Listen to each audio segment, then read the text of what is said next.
Good evening friends, ETA business school में आपका स्वागत करता हूं।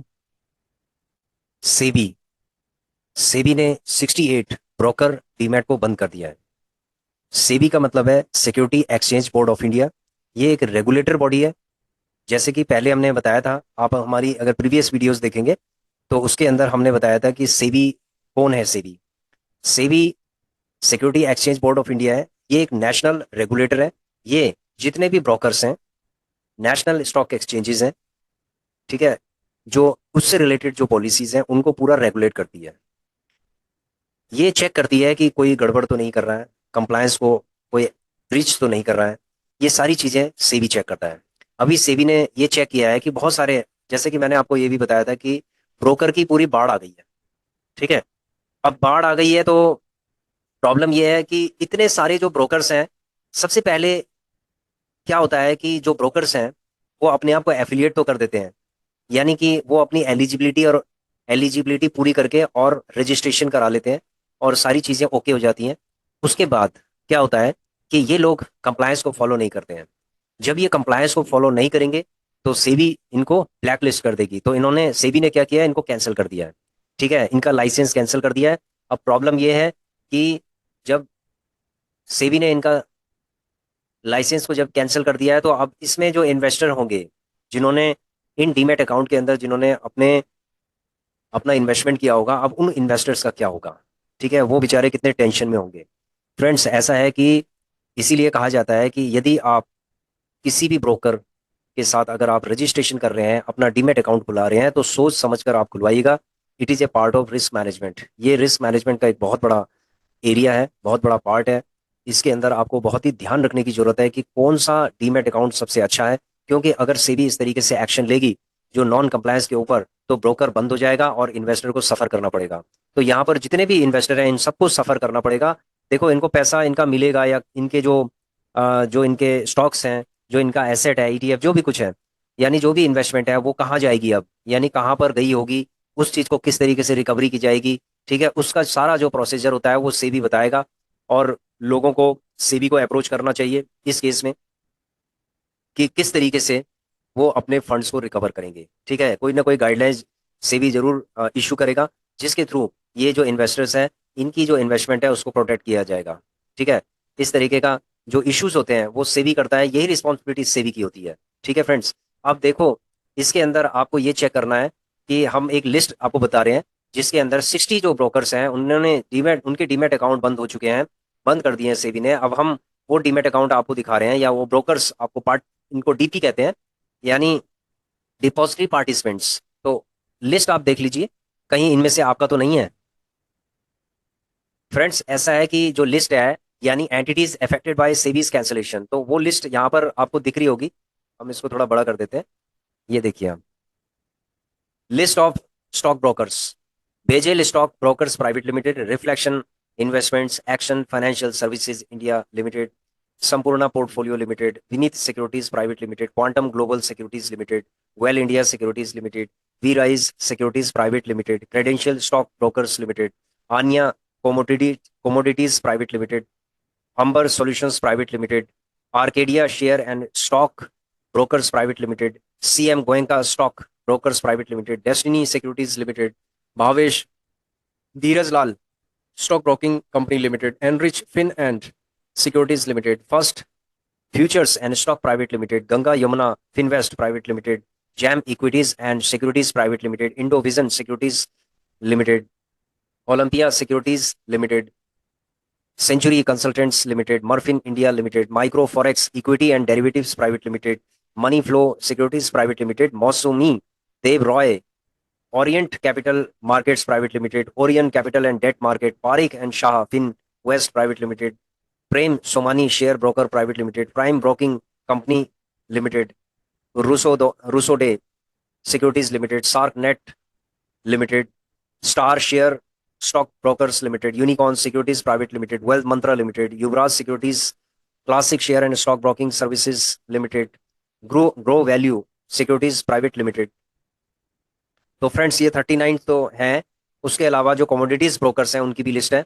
यानी टोटल आप देखा जाए, हमने जो बताया यहाँ पर आप देखेंगे आपके टोटल 68 हैं।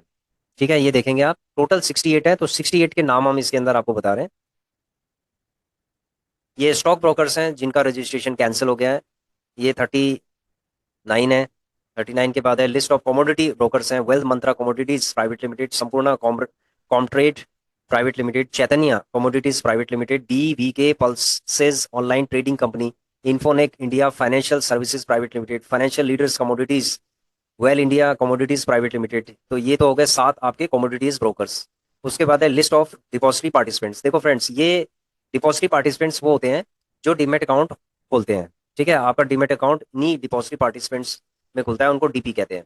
अब ये जो कैंसिलेशन हुआ है, इनका नाम है Mungipa investments limited, Arya equity private limited, ASL capital holding private limited, Atlanta share shoppe limited, wealth mantra limited, idol stock broking private limited, PUG securities private limited, grow value securities private limited, Arcadia share and stock brokers private limited, Punjab and Maharashtra cooperative bank limited, ST Astitva Astitva capital market private limited, M tiger consultants private limited, first futures and stock private limited, trade next securities limited, click to trade capital limited, Vasanti share brokers limited, max plan wealth securities limited, action financial services limited, bright shares and stock private limited, MG capital services limited, integrated stock broking services private limited, Raja Narayan capital markets services limited. तो friends, ये जो total 68 है, इनका cancellation हुआ है। ठीक है, इनका कैंसिलेशन क्यों हुआ है, रीजन क्या है इसका? रीजन बड़ा क्लियर है कि इन्होंने रजिस्ट्रेशन तो करा दिया, सब चीजें हो चुकी हैं, रजिस्ट्रेशन भी हो चुका है, इन्होंने काम भी स्टार्ट कर दिया था, लेकिन इन्होंने कंप्लायंस को फॉलो नहीं किया। देखो सेबी क्या होता है कि बहुत ही स्ट्रिक्ट है, ये कंप्लायंस को अगर फॉलो नहीं करेंगे तो ये सेबी इनको कैंसिल कर देगी। ठीक है, तो सेबी ने एक जो एक्शन लिया है, इससे इन इन्वेस्टर्स को काफी इफेक्ट तो पड़ेगा, लेकिन यहाँ पर ये जो इस तरीके के डिसीजन है, ये हमेशा कस्टमर के फेवर में होते हैं। क्योंकि कस्टमर के फेवर में इसलिए होते हैं कि जो एग्जिस्टिंग होंगे, ठीक है, उनको समझ में आ जाएगा कि उनका भी लाइसेंस कैंसिल हो सकता है यदि वो इन्वेस्टर फ्रेंडली जो गाइडलाइंस है, जो सेबी की गाइडलाइंस है, उनको अगर ब्रिज करेंगे या फॉलो नहीं करेंगे। ठीक है, तो इन्वेस्टर्स के लिए बहुत काम कर रही है सेबी, अच्छा काम कर रही है, इसमें कोई डाउट नहीं है। अब प्रॉब्लम ये आती है कि जो इन्वेस्टर हैं उनका अब क्या होगा। देखिए फ्रेंड्स, ऐसा है कि यदि आपके पास एक डीमेट अकाउंट है, सबसे पहले आपको अपना डीमेट अकाउंट आपको चेक करना चाहिए, आपको ये वेरीफाई करना चाहिए कि आपके जितने भी शेयर्स हैं, ETF हैं, स्टॉक्स हैं, जो जो भी है आपका एसेट है, वो एसेट CDSL की वेबसाइट पे, यानी CDSL जो सेंट्रल डिपॉजिटरी सर्विसेज लिमिटेड की पोर्टल पे वो जा रहे हैं या नहीं जा रहे, उन चीज़ों को आप चेक कीजिए। ठीक है, साइन अप कीजिए, उसके अंदर हम एक लिंक भेज देंगे आपको CDSL का, उसके अंदर आप रजिस्ट्रेशन कीजिए, और रजिस्ट्रेशन करने के बाद आप चेक कीजिए कि वास्तव में आपका जो डीमेट आपका जो ब्रोकर है, ठीक है, डिपॉजिटरी पार्टिसिपेंट्स हैं, वहां से आपके जो भी एसेट है वो सारा का सारा वहां ट्रांसफर हो रहा है, CDSL के अंदर ट्रांसफर हो रहा है या नहीं हो रहा। ये सारी चीज़ों को आप कंपेयर कीजिए। अगर आपका CDSL के अंदर जा रहा है तो कोई दिक्कत नहीं है आपको, इसका मतलब है कि आप सेफ हैं। अब ये जो इन्वेस्टर्स हैं, इनका क्या होगा? देखिए फ्रेंड्स, ऐसा है कि जो ब्रोकर होंगे, जो जेन्यून काम कर रहे होंगे, और जिन कस्टमर ने, जो इन्वेस्टर्स हैं, उन्होंने पहले अगर चेक कर लिया होगा कि ये जो ब्रोकर हैं, इनके थ्रू, ये डिपॉजिटरी पार्टिसिपेंट्स हैं, इनके थ्रू CDSL के अंदर वहां पर इनका एसेट सेव हो रहा है, तो वो रिकवर हो सकता है। ठीक है, वो रिकवर हो सकता है, उनके जितने भी जो भी एसेट है वो सारा का सारा ट्रांसफर हो सकता है एग्जिस्टिंग ब्रोकर के पास। इसमें कोई भी घबराने की जरूरत नहीं है। यदि ऐसा होता है तो CDSL के अंदर अगर है, अगर CDSL के अंदर नहीं है तो इसका मतलब है कि ये स्कैम है, और आपको इसके अंदर आपको इंक्वायरी करने की जरूरत है कि ऐसा क्यों हुआ।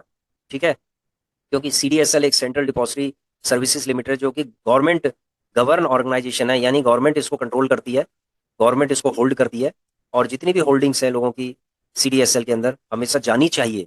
तो इस चीज को हमेशा चेक करो अंधाधुंध तरीके से। देखो क्या होता है, ये अवेयरनेस आपको होनी चाहिए। अगर आपको इस चीज की अवेयरनेस होगी तो आप सेफली आप इन्वेस्टमेंट करते जाएंगे, और आप चेक करते जाएंगे, इन्वेस्टमेंट करते जाएंगे, चेक करते जाएंगे। तो फ्रेंड्स, ऐसा है कि सिर्फ आंख बंद करके सिर्फ इन्वेस्टमेंट नहीं करना चाहिए, आपको आंखें खोल के इन्वेस्टमेंट करना चाहिए, और हमेशा वेरीफाई करना चाहिए कि आपका जो भी एसेट है वो CDSL के अंदर जा रहा है या नहीं जा रहा है। ठीक है फ्रेंड्स, तो आशा करता हूं कि आप लोगों को समझ में आ गया होगा।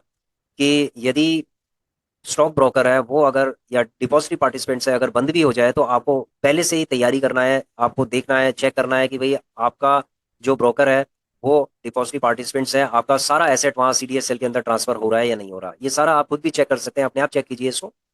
इसको कोई दिक्कत नहीं है, इसको चेक करने में बहुत समय नहीं लगेगा आपका, सिर्फ 10 से 15 मिनट लगेगा। साइन अप कीजिए, रजिस्ट्रेशन कीजिए सीडीएसएल के अंदर और उसके बाद पूरा एसेट आप उसमें चेक कर सकते हैं फ्रेंड्स। ठीक है फ्रेंड्स, तो आशा करता हूं कि आपकी समझ में ये आ गया होगा। Thank you very much. यदि आपका कोई भी कमेंट है, कोई भी क्वेरी है तो आप कमेंट कर सकते हैं, आप लिख सकते हैं अपनी क्वेरीज को और उसका हम जवाब देने की कोशिश करेंगे। धन्यवाद। Thanks for watching our video. Please share, subscribe and like our channel. Thank you.